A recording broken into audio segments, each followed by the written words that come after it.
So, the Tennessee Volunteers had a players-only meeting on Sunday following their unimpressive performance against Austin Peay. First off, why did they have this meeting? And then second off, what does this mean for the Tennessee Vols going forward? You know, we go and play Florida at Florida next week. In the swamp, we haven't won since 2003. You know, that's being blown in all the headlines this week. Is Joe Milton going to be able to change that? This is going to be a very telling game for Tennessee and Tennessee fans. This is going to let us know, are we going to be able to be contenders like we were last year under Hendon Hooker, or are we going to be 11, 12, 13, and maybe go to a big bowl game under Joe Milton? All right, so we're going to talk about that. But first off, why was this meeting adjourned? Why did the players feel like they needed to have a meeting? So according to the offensive tackle that told the media about the meeting, he said it was to make sure that we continue to have fun at practice, we continue to practice with the same intensity and not be afraid to make mistakes, even though we're going into a big game against Florida. All right, and I love that. Everything about that's true. Everything about that's great. And I think that goes to show that the player-led leadership on this team under Heupel is up there with the top echelon of college football, all right? Because even with really, really good football teams, you see that they have a lack of player-led leadership, all right? And a lot of times whenever you hear player meeting in the news, it's because a team's 2-5 and they had hype in the beginning of the season and they're not performing. And they're having infighting and it's reached ahead and they just got to try and hash it out. You know, I've been on teams where the infighting has gotten so bad, we have had to call players meetings to try and iron it out and just be real. And be like, look, this is what's happening. This is what's going on. This is the beef. This is what needs to be fixed. That is not what this player meeting was. All right, that was making sure, look, guys, we're 2-0. We're doing good. But we need to continue to elevate our level of play. All right, and this is the players saying this. And this is great. You know, if you're getting too much instruction from the coaching staff and there's no leaders on that team that are being like, yeah, guys, you know, the coach so-and-so, Coach Heupel's right. You know, we got to do our job. You got to be on that end cut. You got to hold that block. You know, you're pulling. You can't, you know, have your eyes over here when your eyes got to be up. Whatever it is. I mean, Bill Belichick and Tom Brady are the perfect example of that. If you don't have that staple of leadership on the team, you can lose the players if things start going, you know, badly. But anyways, that's not the case with this with this Tennessee team, rather. Also, I've heard the media has been talking at this meeting. Joe Milton said, guys, look, the offensive mishaps is on me. I haven't been playing well enough. You guys continue to elevate y'all's level of play. I'm going to continue to elevate mine, and we're going to iron these offensive mishaps out. All right? And if that's the case, that just shows how great of a guy Joe Milton is and how great of a leader he is. Okay? And I've said in previous videos on this channel, Joe Milton is a great leader in every facet of what it means to be a leader, right? Except his performance on the field. He is not going and motivating players by making and connecting on big plays. And that's going to be a problem regardless of the drops, okay? Which the drops are a very big problem, but the drops, that's a focus and attention to detail issue. Okay, these guys are playing SEC football. It's not like there's some high school kids who just don't have hands. It's a focus and attention issue. And I think with Austin Peay, it was a little bit of not respecting your opponent, which you have to respect every opponent when you're a marquee team in college football because you're getting their best every single week. You can't go out and have a bad week. Now, you can against Austin Peay because they're too far down the totem pole talent-wise.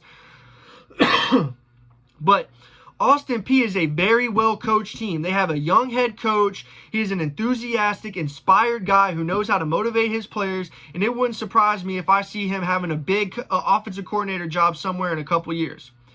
Let me remind you, the national champions last year, Georgia Bulldogs, struggled with Kent State for 3 quarters at home.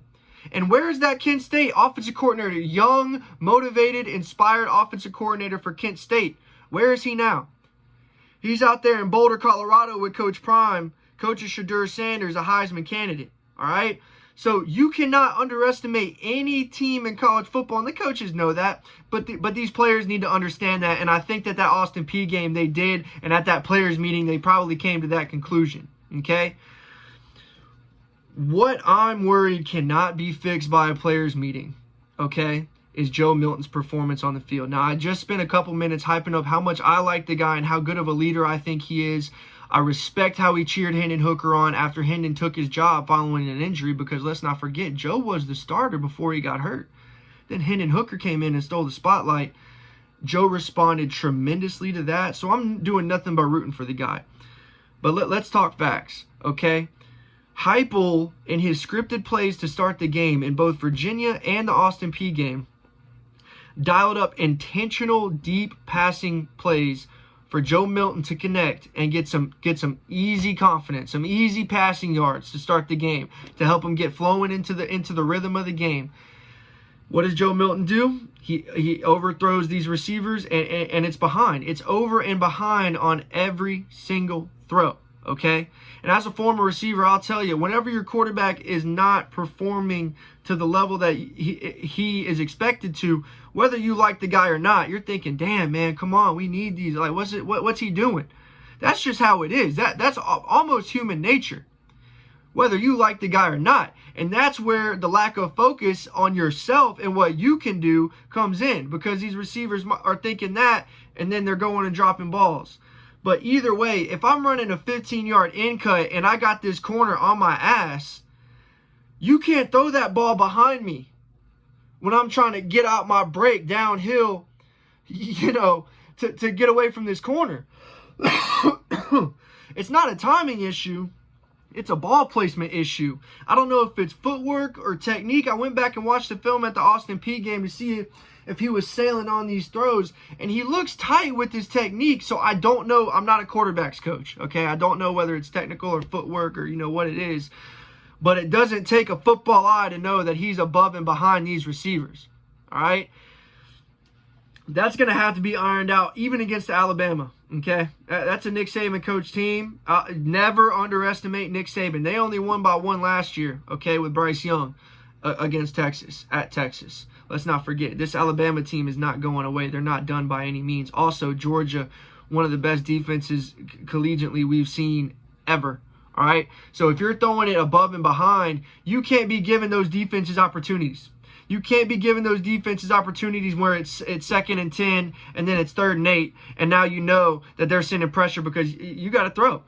You can't be giving good teams opportunities to make plays, because if you don't capitalize on opportunities, and if you're giving away the football, being careless with the football against a good team, they're not going to be making those same mistakes. They're just stealing possessions from you.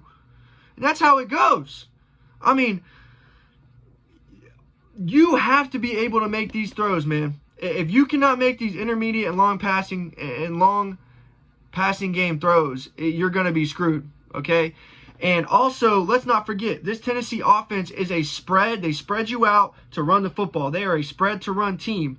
Now, the shot plays come off whenever they've ran it 4 times for, 8 yards. How many times have we seen Jalen Wright and Jabari Smalls go untouched for the first 7 yards straight up the middle?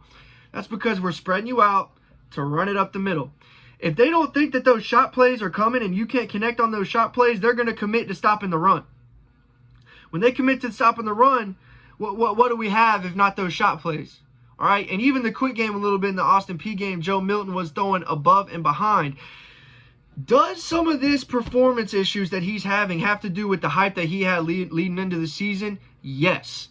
Do I expect him to overcome that? Yes. He is 24-25. This ain't an 18, 19-year-old recruit coming in with 5 stars, inheriting a program. He's been here for a while.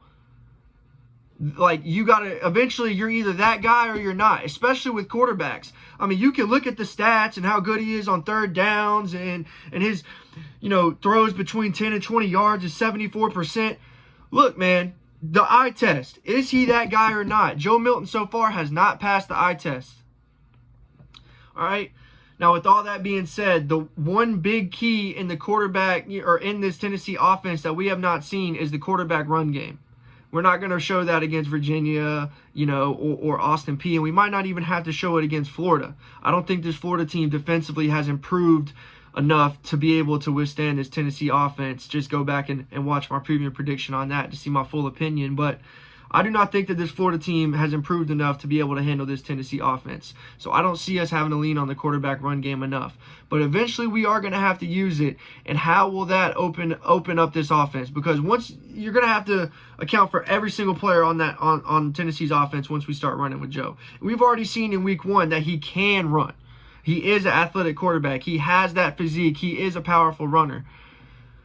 when we start using it, how much is that going to open up the offense? So I will say that's one thing that we haven't seen from Joe that could really elevate his level of play. But from what I've seen, he's standing calm in the pocket with great protection, you know, making bad throws.